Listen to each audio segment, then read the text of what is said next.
Bonjour à tous, bienvenue à Destidoc Rencontre. Nous avons la chance et le privilège aujourd'hui de nous entretenir avec Claire Roberge et Guy Lavoie, que vous connaissez sûrement peut-être sous le nom plutôt de projet Balthazar, puisque ce sont des navigateurs. Ils ont ce petit voilier nommé Balthazar. Ils ont eu la chance de faire de grandes aventures avec ce voilier. Alors, nous allons de ce pas les rejoindre. Bonjour à Claire et à Guy. Merci d'avoir accepté notre invitation aujourd'hui.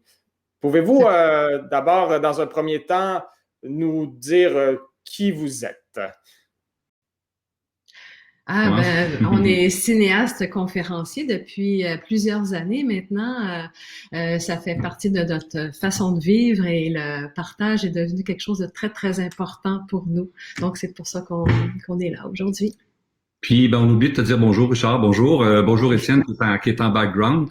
Bonjour tout le monde. C'est ça. Depuis maintenant, mon Dieu, ça fait presque 40 ans que carrément on se connaît. J'ai pas la date exacte. Ça fait longtemps. Puis dès le début, dès le moment où on s'est rencontrés, Claire, étudiante d'éducation physique, faisait du canot camping, aimait beaucoup le plein air. Et moi, j'avais cette espèce de rêve-là en tête d'un jour partir sur un petit voilier. J'avais vu ça dans mes lectures là, comme quelque chose d'intéressant.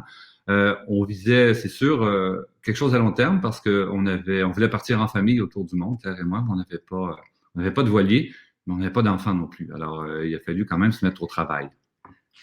C'est bien. Alors, oui, je salue Étienne également qui est avec nous. Bonjour Étienne, qui est en régie. Alors, Étienne fait partie également de l'équipe Destidoc. Bienvenue Étienne. Donc, bonjour, bonjour. Ben oui, bonjour à Guy et Claire. Merci d'être ici aujourd'hui. Ça nous fait grand plaisir. Alors, oui, je suis en régie en arrière, mais j'écoute très attentivement et j'espère que nos téléspectateurs également. Alors, je vais me cacher sur ce pas, mais je vous laisse continuer la discussion. Étienne, on te permet de revenir avec nous si le cœur t'en dit au cours de cette discussion. D'emblée, merci pour cette présentation, cette courte introduction. Moi, j'ai la chance de vous connaître déjà quand même depuis un certain nombre d'années. Je connais déjà votre parcours, mais pour le bien de nos auditeurs, on va revenir un peu sur votre parcours de navigateur, surtout puisque c'est vraiment ce qui a initié, je pense, cette grande carrière, en fait, qui est maintenant, comme vous disiez d'entrée de jeu, vous êtes maintenant auteur, vous êtes cinéaste, vous êtes conférencier. Alors, parlez-nous un peu de ces trois films, ces trois projets de navigation que vous avez réalisés. Je crois que tout ça, quand même, est inscrit dans la continuité de ce tour du monde que vous avez eu la chance de réaliser. Alors, parlez-nous un peu donc de la genèse de ce projet de Tour du monde, ainsi que ce qui en découle maintenant avec ces réalisations. Je vais laisser Guy répondre parce que c'est lui qui est l'instigateur de ces projets, en fait.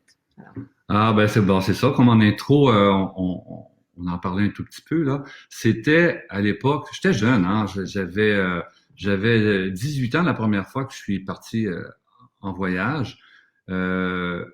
Entre autres en Bretagne. Et puis, j'ai eu l'opportunité d'embarquer sur un petit voilier au large de la Bretagne pendant 3 jours. Et ces 3 jours-là allaient changer complètement ma vie. Moi qui rêvais de liberté, de voyage, tout ça, je suis revenu au Québec après un mois passé en France avec cette idée-là en tête d'un jour construire mon propre voilier pour partir. Mais ça part de loin là, quand tu n'as jamais navigué ou à peu près pas. Tu as fait 3 jours au large de la Bretagne.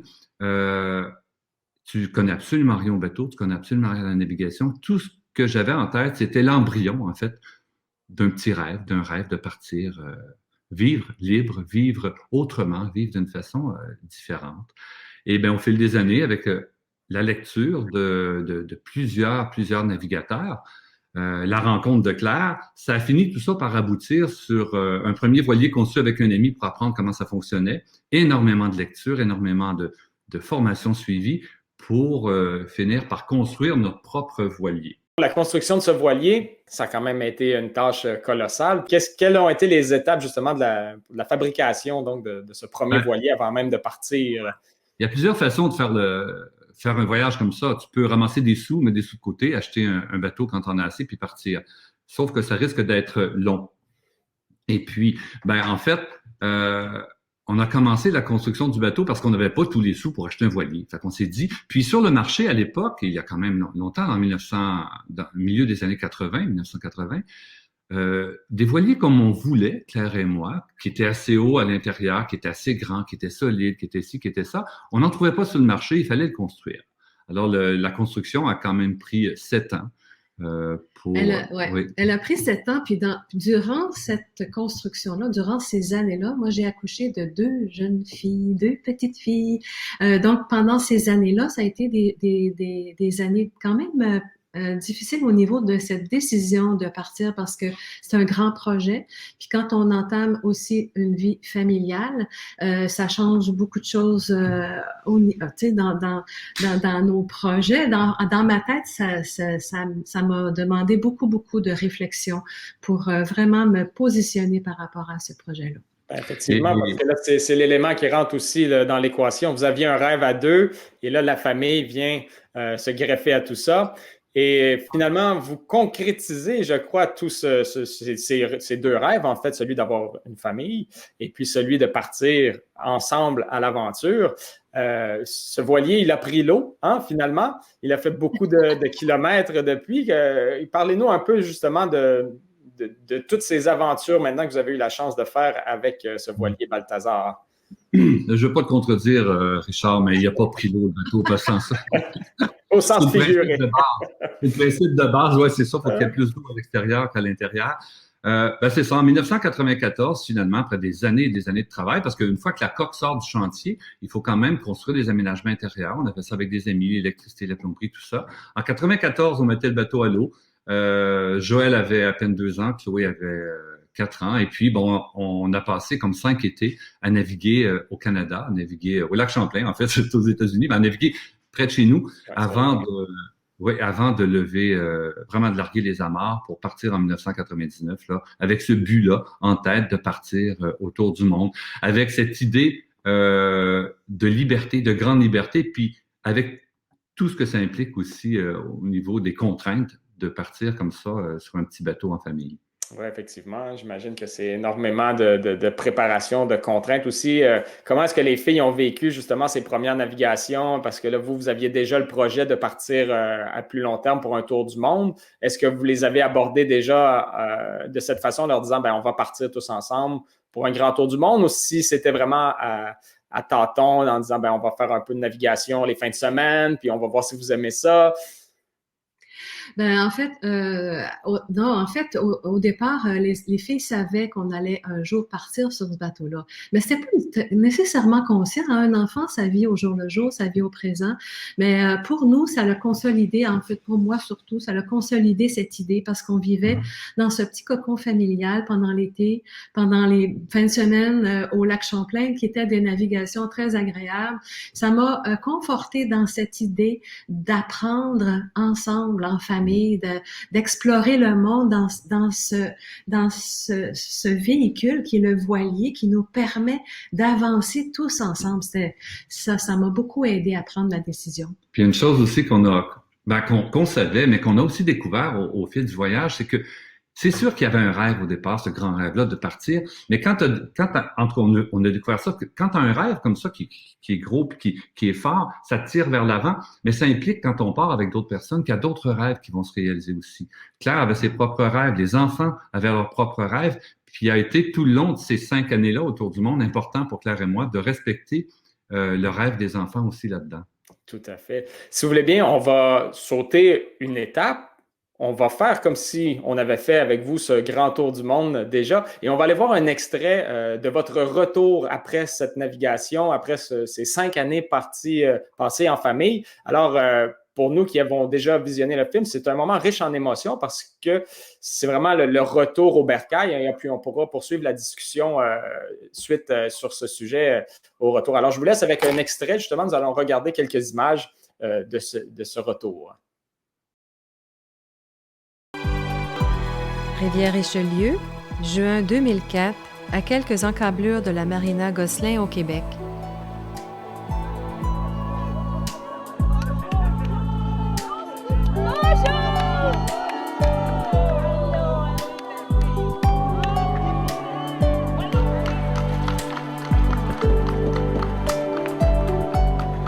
connais des bateaux qui restent dans le port, de peur que les courants ne les entraînent trop fort. Je connais des bateaux qui rouillent dans le port, à ne jamais risquer une voile dehors. Je connais des bateaux qui oublient de partir. Ils ont peur de la mer à force de vieillir. Et les vagues jamais ne les ont emportés. Leur voyage est fini avant de commencer. Je connais des bateaux tellement enchaînés qu'ils ont désappris comment se libérer. Je connais des bateaux qui restent à clapoter pour être vraiment sûrs de ne pas chavirer. Je connais des bateaux qui s'en vont à plusieurs, affronter le grand vent au-delà de la peur. Je connais des bateaux qui s'égratignent un peu sur les routes de la mer où les mène leur jeu. Je connais des bateaux qui n'ont jamais fini de partir encore chaque jour de leur vie et qui ne craignent pas parfois de s'élancer côte à côte, en avant, au risque de sombrer. Je connais des bateaux qui reviennent au port, lacérés de partout, mais plus braves et plus forts. Je connais des bateaux débordant de soleil quand ils ont partagé des années de merveilles. Je connais des bateaux qui reviennent toujours quand ils ont navigué jusqu'à leur dernier jour, tout prêts à déployer leurs ailes de géants parce qu'ils ont un cœur à taille d'océan.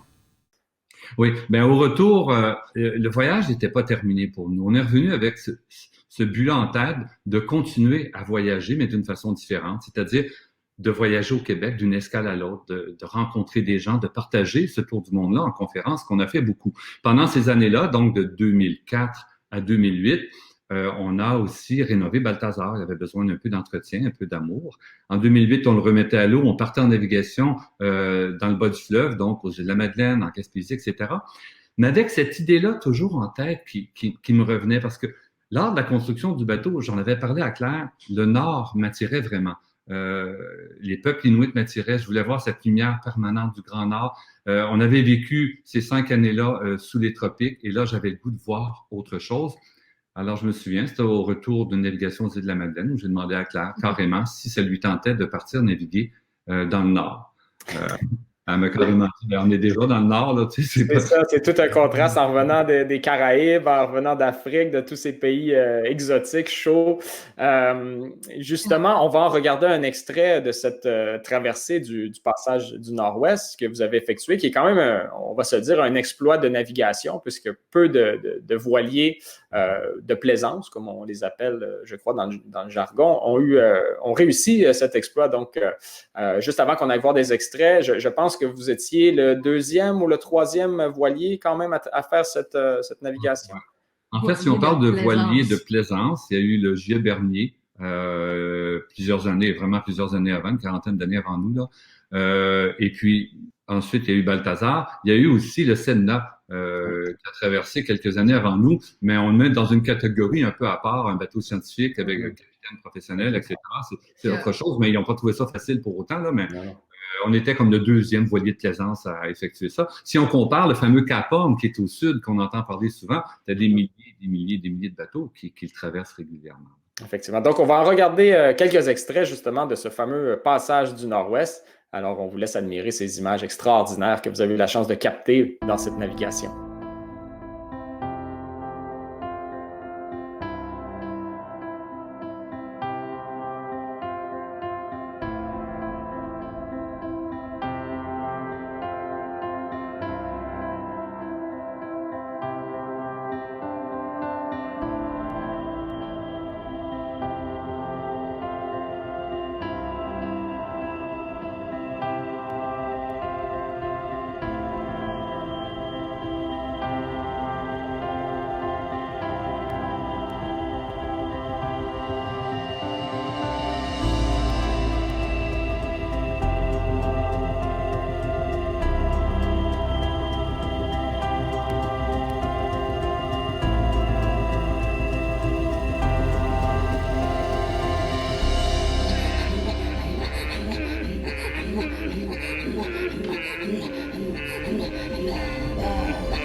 Carte électronique si peu précise que l'on n'a pas réussi à trouver le chenal.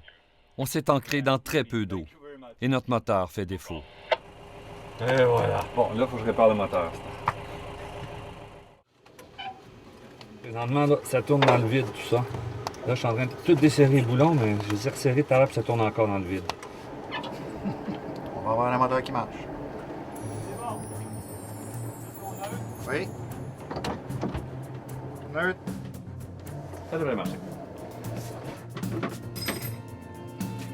Voilà. Ça semble être vraiment une expérience très, très enrichissante et grandiose. Juste à voir les images de ces icebergs, voir votre voilier naviguer à travers ces eaux et avec vraiment les baleines qui viennent vous voir. J'imagine que ça reste pour vous des moments remplis de joie, mais aussi, j'imagine que vous avez eu certaines contraintes.